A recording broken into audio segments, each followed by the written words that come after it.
We're proud to welcome you to the Exceptional Advisor podcast series brought to you by the Investments and Wealth Institute.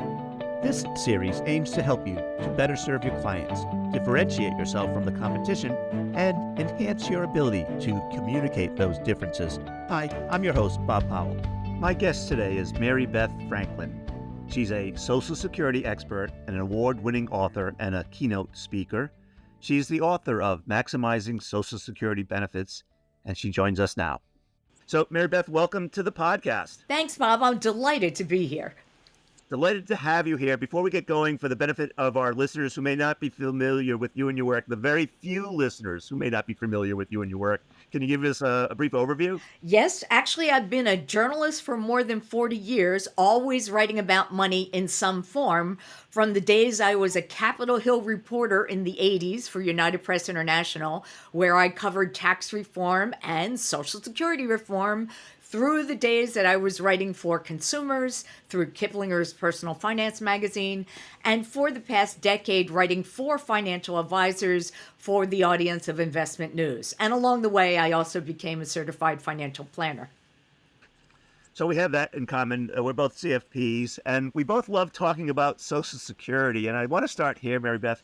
You know, what advisors, when you think about the knowledge, skills, and abilities that advisors need to have to hold themselves out to be a retirement planner, retirement income expert, they need to know the ABCs of Social Security. But what exactly do they need to know? Do they need to know Amy? Do they need to know Ben points? Do they need to know how the calculation is done to figure out someone's PIA?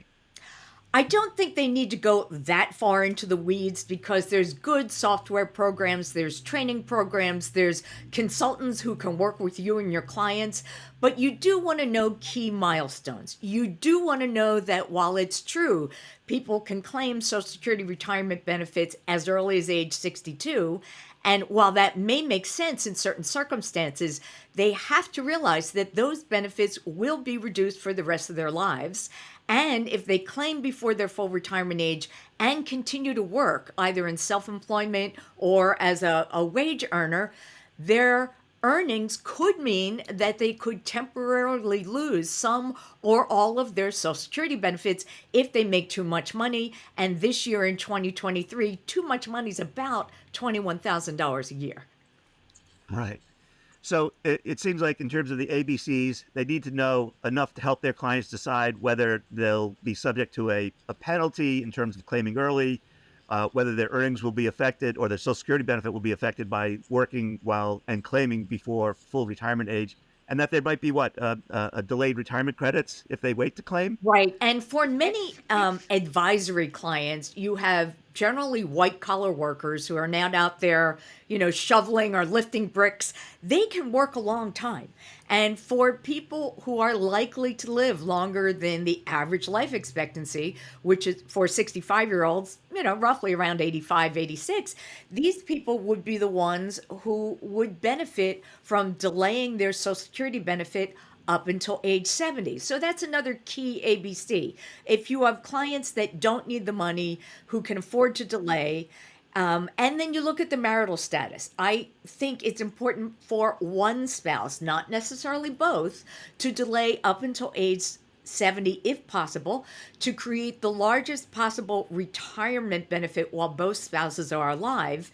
And that spouse tends to be the husband, who tends to be a little older, who tends to make more money and is likely to die first. So by having him delay to get the biggest retirement benefit possible, he is also creating potentially the largest survivor benefit for his widow. So those are the key milestones that financial advisors need to be aware of to work with their clients to explain how Social Security is just one piece of an overall social retirement income plan, but for so many people may represent the only source of guaranteed income that lasts the rest of their lives, no matter how long they live in this era of disappearing pensions.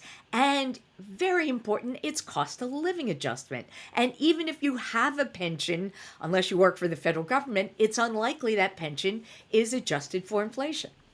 Yeah.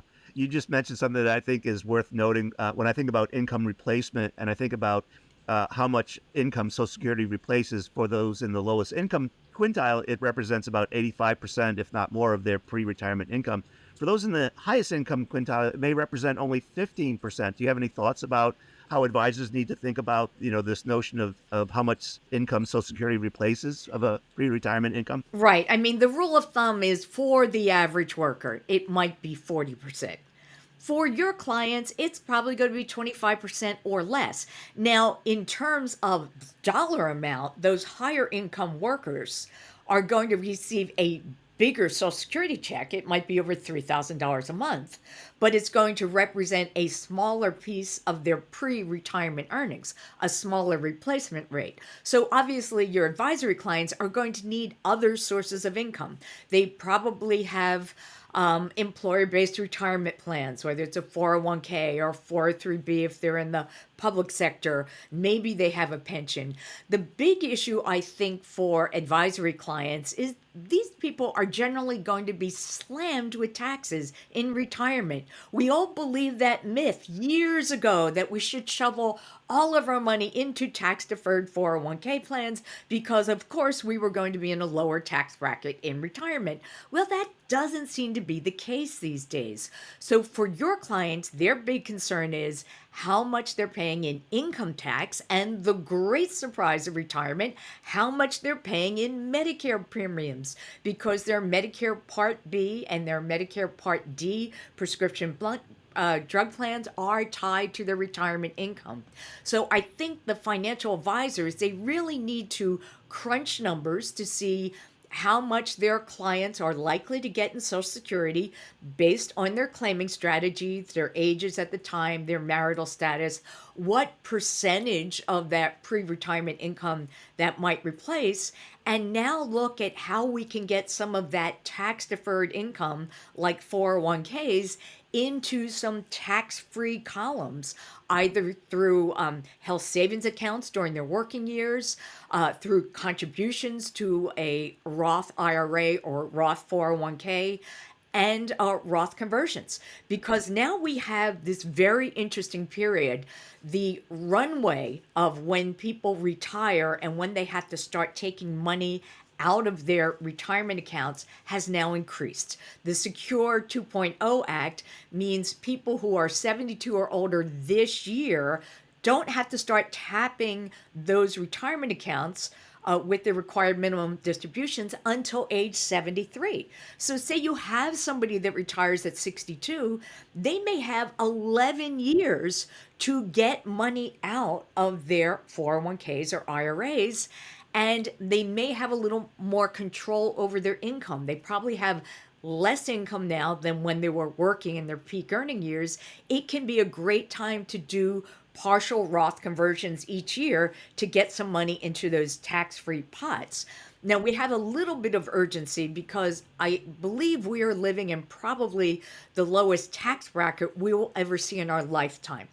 And as the current law is written, this was a result of the Jobs and Tax Act of 2017, those current low rates are going to expire at the end of 2025. Now, it's possible they could be extended, but there's no guarantee. So basically, you have people who could take money out of their 401ks or IRAs now at the lowest available tax rates and maybe get them into some tax-free accounts. I think it's a good strategy. Yeah. So speaking of strategies, the Bipartisan Budget Act of a couple of years ago removed some of the great strategies, but there's still a couple left. Yeah, the one big strategy that is left is for people born before 1954, meaning the last group of people who are eligible to use this will turn 70 by the end of this year. If you have clients in that situation who are married, and let's say it's the husband and he's going to turn 70 in December 2023, and he hasn't claimed Social Security because he wants to wait for that biggest benefit. But say his wife has already claimed her Social Security. Because he's born before that magic date of 1954, he can right now file what is called a restricted claim for spousal benefits. That means he could collect half of his wife's full retirement age benefit amount, while his own retirement benefit continues to grow by 8% a year up to the maximum amount at age 70 and then switch to his maximum benefit. And here is an added secret that most advisors don't know. When you claim benefits as a spouse, your biggest benefit is when you claim it at your full retirement age. In this example I just gave you, this person's already 69 plus. He could not only file a restricted claim for spousal benefits and get paid half of his wife's full retirement age benefit amount for the next few months, but because he's over full retirement age, he could also say to Social Security, and give me 6 months of retroactive benefits in a lump sum. Because people who claim benefits after their full retirement age can request retroactive benefits in a lump sum up to 6 months. Now, for people claiming on their own retirement record, it doesn't usually make sense because you either claim a retroactive benefit or you earn a delayed retirement credit. You can't do both for the same period. But in the case of spousal benefits, when they max out at your full retirement age, why not ask for an extra 6 months of benefits? So many details to learn, Mary Beth. So we're talking about married couples. One of my favorite topics is you mentioned sort of like maybe the highest income earner delaying till 70 and letting the younger, perhaps spouse, lower income earner claiming. Any other strategies that are worth mentioning when it comes to married couples?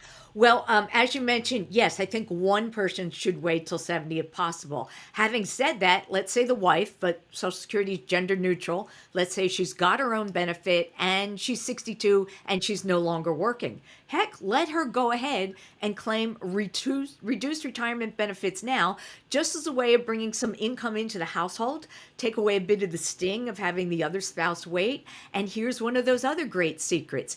Even though her retirement benefits would be reduced for the rest of her life because she claimed them early, it will have no impact on her survivor benefits.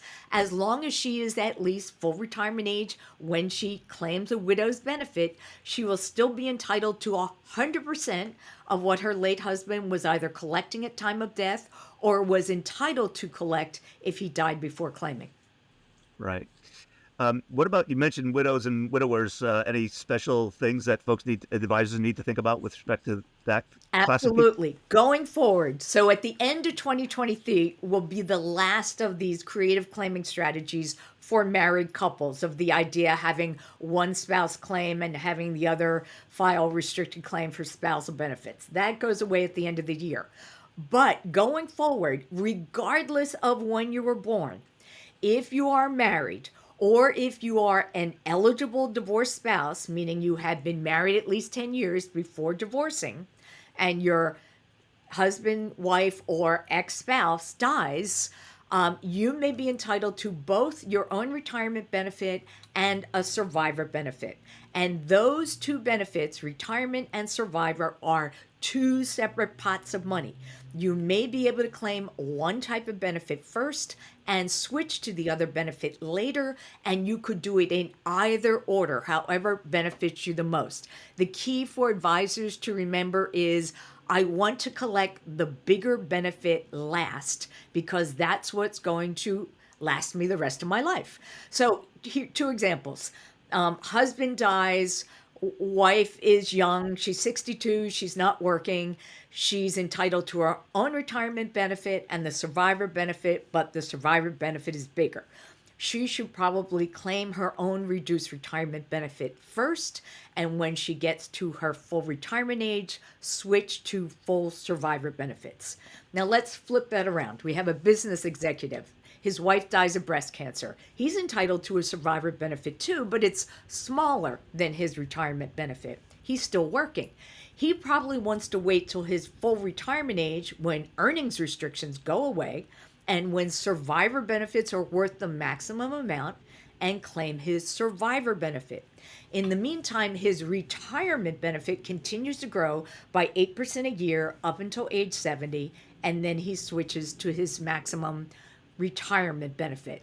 So you can see this gets complicated depending on what sort of software your platform uses, or if you don't have access to that, you can work with groups like Social Security Analyzer or Social Security Advisor or Covisum or Income Conductor. There's all sorts of programs that can help you help your clients make the best claiming decision possible. Yeah, it's not like advisors are walking around with the palms memorized, right? Exactly. Hey, Well, 2,700 rules govern those benefits. You have other things to worry about. Let me help you make your Social Security decision.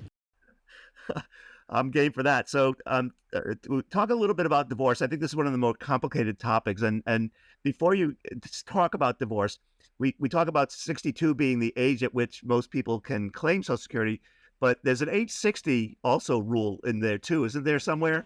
Correct. For survivor benefits, they're different in that you can claim them as early as age 60. But again, they're reduced even further. Instead of getting 100% of your late spouse's benefit if you claimed at your full retirement age, if you claimed at 60, it would only be worth 71.5% of that late spouse's benefit. And then, of course, if regardless of your age, you could be 40 years old and have two little kids, because dad died, the children are entitled to benefits up until the age they're 18. And you, as the caregiving parent, are also entitled to a benefit regardless of your age until the youngest child turns 16. But then again, those benefits are subject to earnings restrictions. So it only works if you're not working or not earning too much money. All right, let's go back to divorce. The 10 years and not remarried, Right. etc. So Tell divorce, us. again, it's my favorite thing because there's so many exceptions. The basic rule is you must be married at least 10 years. And now, 9 years, 11 months, and 29 days does not cut it. It's got to be 10 years or more. You must be divorced and currently single. Now, maybe you married somebody else in between and that subsequent marriage ended due to death or divorce. You're currently single. If you get to retirement age and your ex spouse's benefit is bigger than your own, remember a spousal benefit is worth 50% of the worker's benefit, then you are entitled to the larger of the two amount, your retirement benefit or a spousal benefit based on your ex. Now, for currently married couples, the way the rules work are if you're not entitled to a benefit of your own record, you can get a spousal benefit once your husband or wife claims. Now, picture a really ugly divorce and your ex spouse says, I am never going to retire and you are never going to get a dime of my Social Security. Well, Congress thought that might be a problem. So there's this exception that says, in addition to being married at least 10 years, divorced and currently single, if you have been divorced at least 2 years and both of you are at least 62 and eligible for Social Security, you can collect on your ex even if your ex has not yet claimed. That is known as being an independently entitled spouse. Now, it gets even better.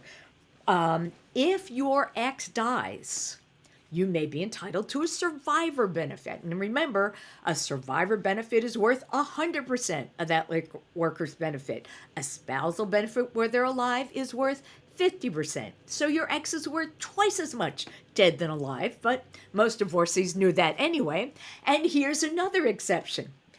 If you are married at least 10 years, divorced, and you wait until age 60 or later to remarry, you can't collect on a living ex, but you can collect on a dead ex. So the two things advisors need to know is there must be at least a decade between I do and I don't. And if you're going to take a second trip down the aisle, wait till 60 to do it. Yeah. All right, you sort of mentioned disability a second ago. That's one of the more complicated topics, SSDI.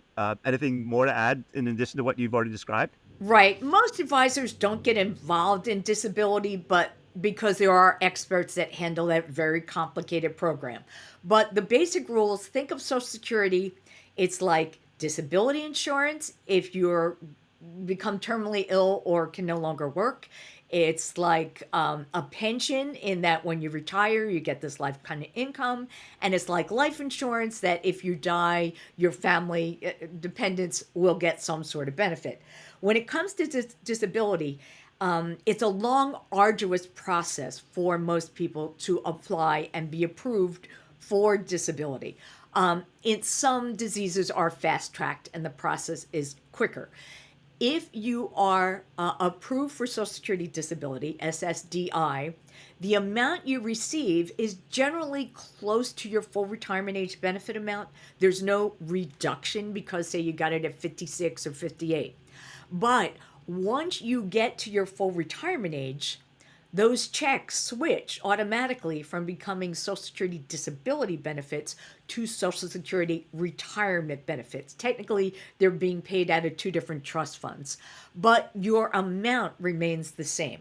So if you are approved for Social Security disability, say in your 50s, you'll keep getting that. But once you reach full retirement age, it is now a retirement benefit, but the amount remains the same.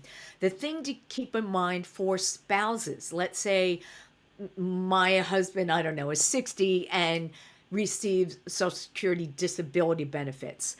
Once I am 62 as a spouse, maybe I don't have a Social Security retirement benefit on my own earnings record, I am eligible to claim as a spouse on my husband or wife's Social Security disability benefit. But ages apply. If I claim before my full retirement age, that benefit as a spouse is also reduced. One of my favorite topics has to be the exceptions for public employees, WEP and GPO. Right. Let's start there. Social Security is a you must pay to play kind of game. The way it works is as an employee or even a self employed person, you pay 6.2% of your gross wages up to a certain cap. This year it's $162,200. You pay FICA taxes up to that cap. If you earn more than that, you no longer pay FICA taxes on that excess for the portion that supports Social Security.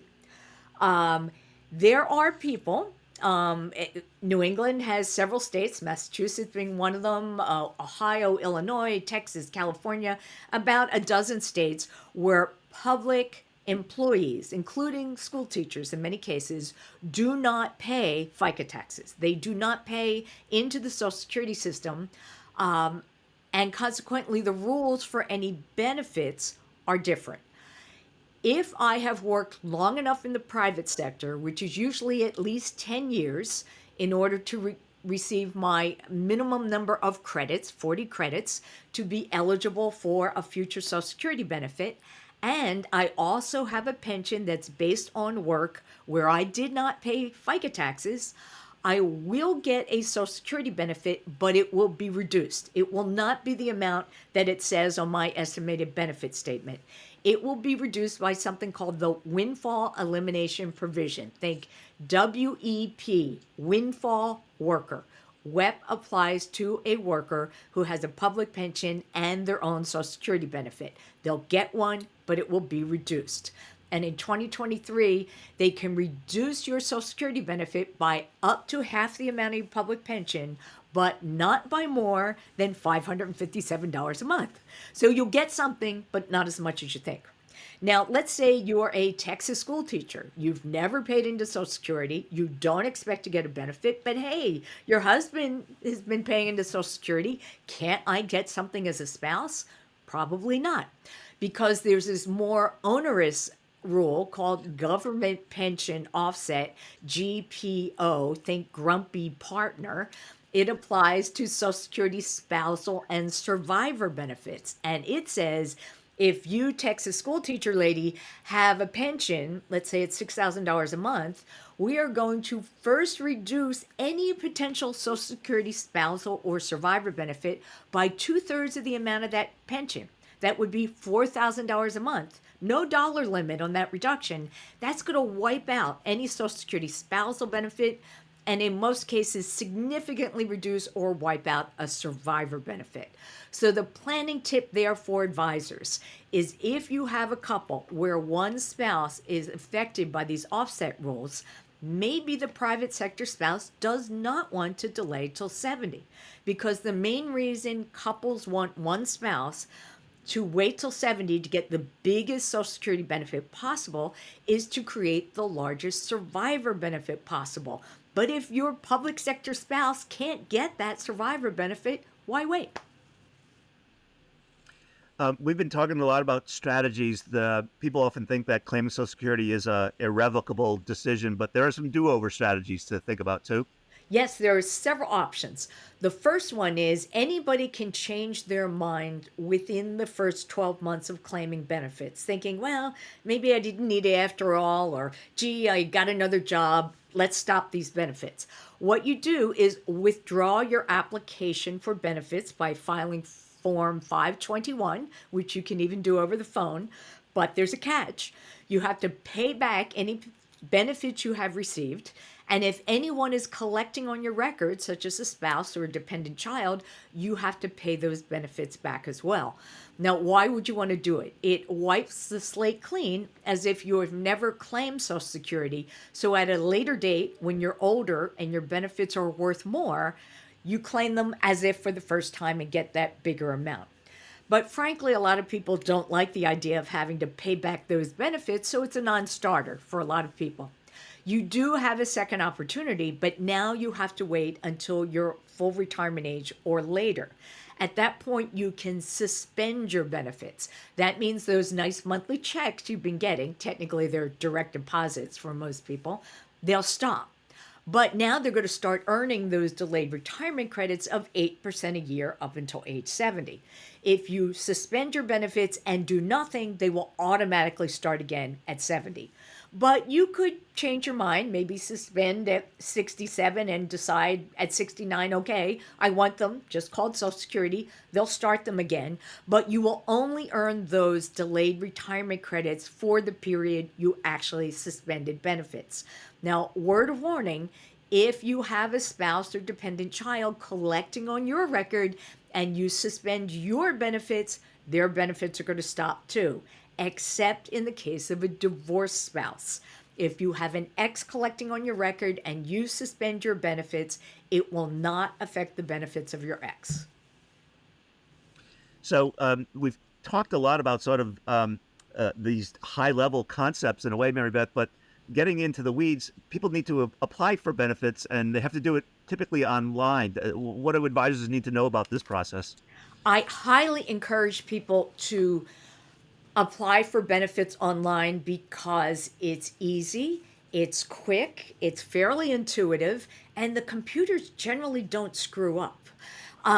This will not be as much as a problem going forward, but when we had lots of creative claiming strategies available and you were dealing with many of the hardworking Social Security reps who do a great job, but they're overworked, they're underpaid, for all during the pandemic, most of them are working from their kitchen table, and sometimes you didn't get the best advice.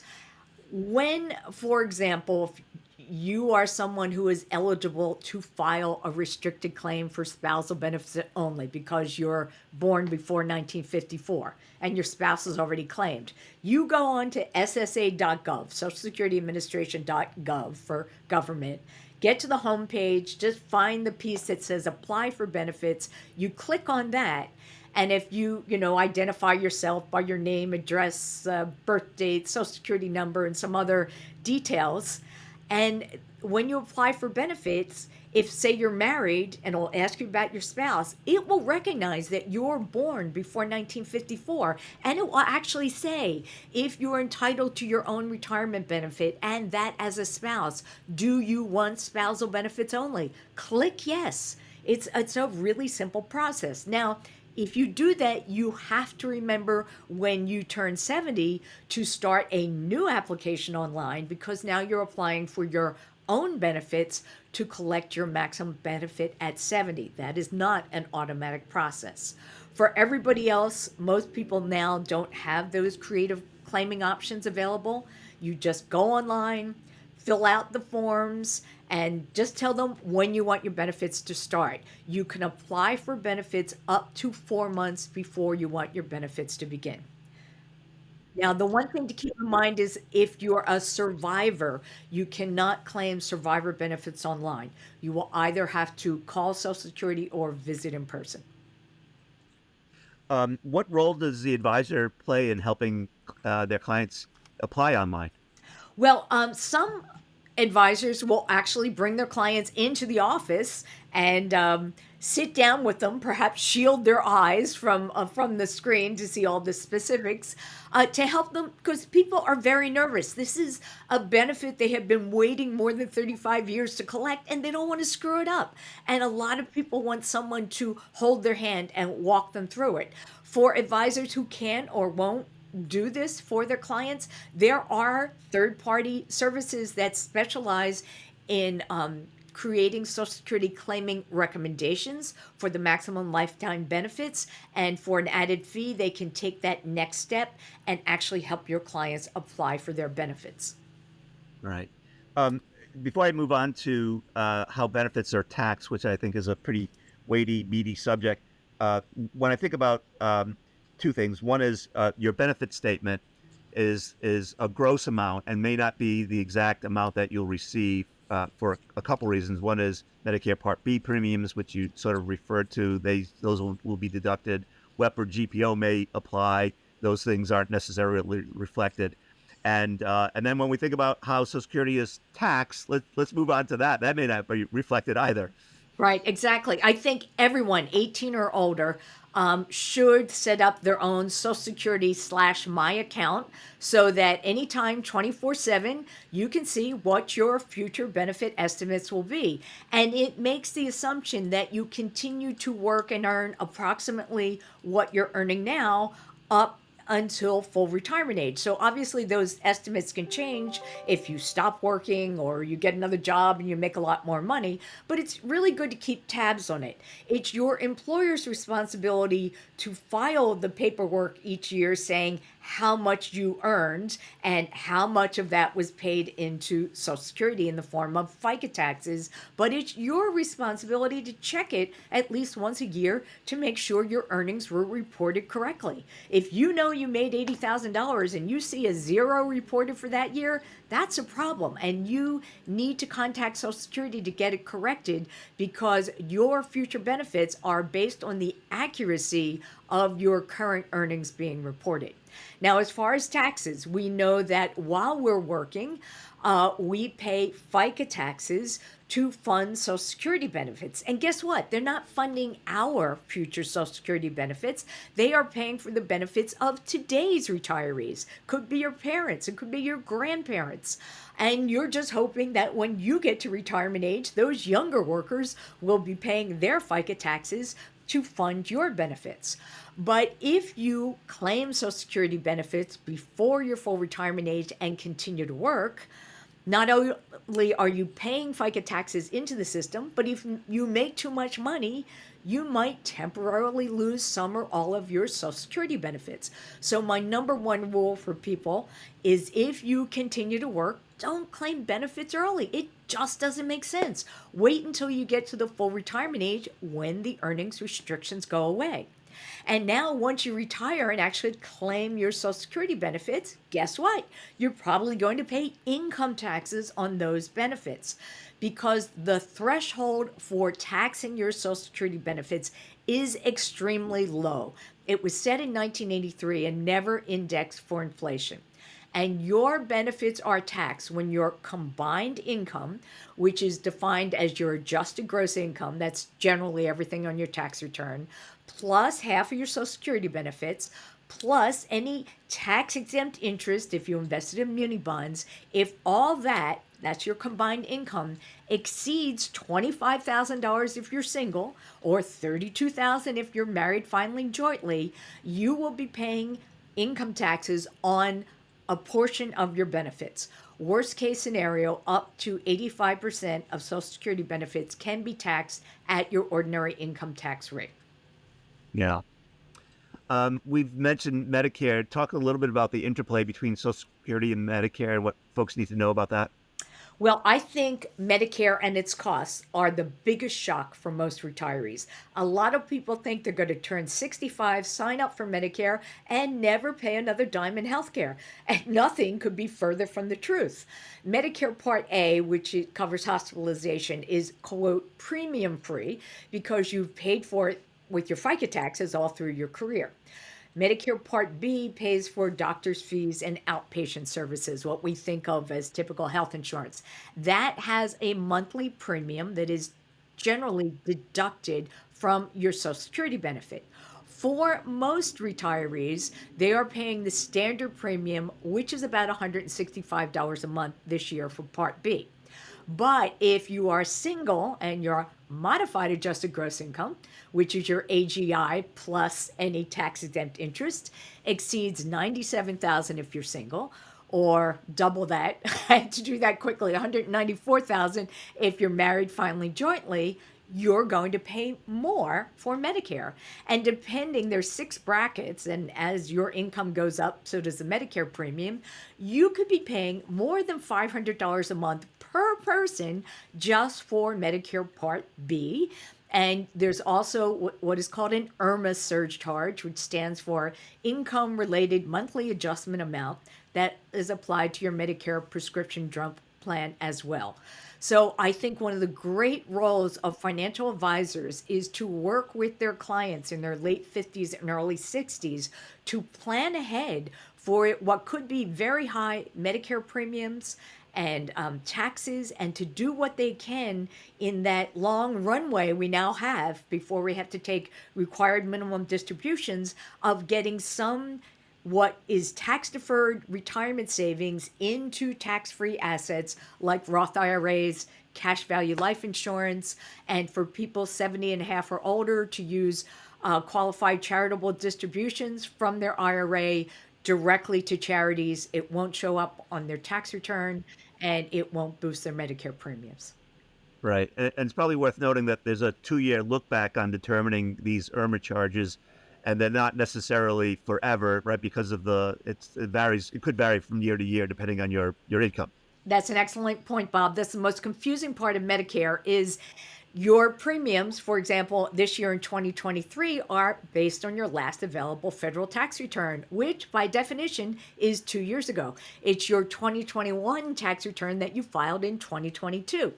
And that's going to say whether you pay IRMA or not. Usually you get a notification letter in around Thanksgiving that basically says, hey, good news, you made too much money, now you're going to pay more for Medicare. If your income has gone down since that last available tax return for one of 7 life-changing events that includes things like retirement or reduced hours or divorce or widowhood or marriage, you can appeal those IRMA surcharges just by filling out the form on the notification letter and saying, please review, my income has declined since the number you are using for this IRMA surcharge. But let's say people get upset because, well, my income went up because I sold a vacation house, or my income went up because I made a Roth conversion and all that extra money boosted my income. Well, your income went up, which means 2 years later, your Medicare premium will go up. But if in subsequent years your income goes down, so will your Medicare premium. All right, so let's tackle the big elephant in the room, which is the trustees refund. Trustees report suggests that the trust fund will be depleted come 2033, and scheduled benefits could be reduced by, I forget the exact numbers, at the 20 some odd percent. Yeah, or right. so. I think the latest is 23%. Yeah, let's round it off. 23%. 20, 25. The Yeah. thing is, what does depletion means?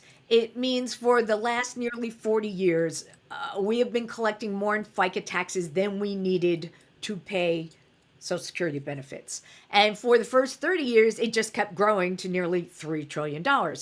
Around 2010, when the first of the boomers started retiring and the economy was recovering from the previous financial crisis of 2008, 2009, it was the first time that ongoing FICA tax revenues alone were not sufficient to pay promised Social Security benefits. So for the first time, we also had to start tapping the interest that was being earned on the trust fund dollars. That was fine till about 2021. Of course, we had the pandemic that created some of the problems. So, FICA tax revenues, interest on the trust fund, together, not enough to pay all the promised benefits. So, now we have started drawing down on the trust funds themselves. If Congress did nothing between now and about 2033, the forecast is those excess reserves will be gone completely. That does not mean Social Security is bankrupt. It means there would be enough ongoing FICA tax revenue to pay about 80% of promised benefits. But frankly, no one is going to be satisfied with 80% of promised benefits. There's a lot Congress can do between now and then, but they don't tend to like to do things before they have to. The last time there was major Social Security reform was in 1983, and it's when Social Security was not going to be able to pay all promised benefits. So at the 11th hour, they fixed the system, and no one ever missed a Social Security check. It's quite possible that could happen again. This could be 2032, 2033. However, the problem is bigger now than it was back in 1983. And while it's true, they could do things like raise the full retirement age from 67 to maybe 70 for today's 2-year-olds who will have decades to get used to it. And frankly, they'll probably live to 120. They can deal with it. They could raise taxes, all sorts of things they could tweak. But personally, I think, and you're starting to see a lot of Social Security experts write on this, like the Center for Retirement Research at Boston College, Alicia Minot just recently wrote that there's probably going to have to be some sort of infusion of general revenues, at least temporarily, to get Social Security over the hump. I know Senator Bill Cassidy, a Republican in Louisiana, has been promoting his big idea of having a separate dedicated fund of government money that could invest in the stock market, and those earnings would be used to supplement the Social Security Trust Fund. One of the challenges is the Social Security Trust Fund can only issue special issued treasury bonds, which earn about 2.4%.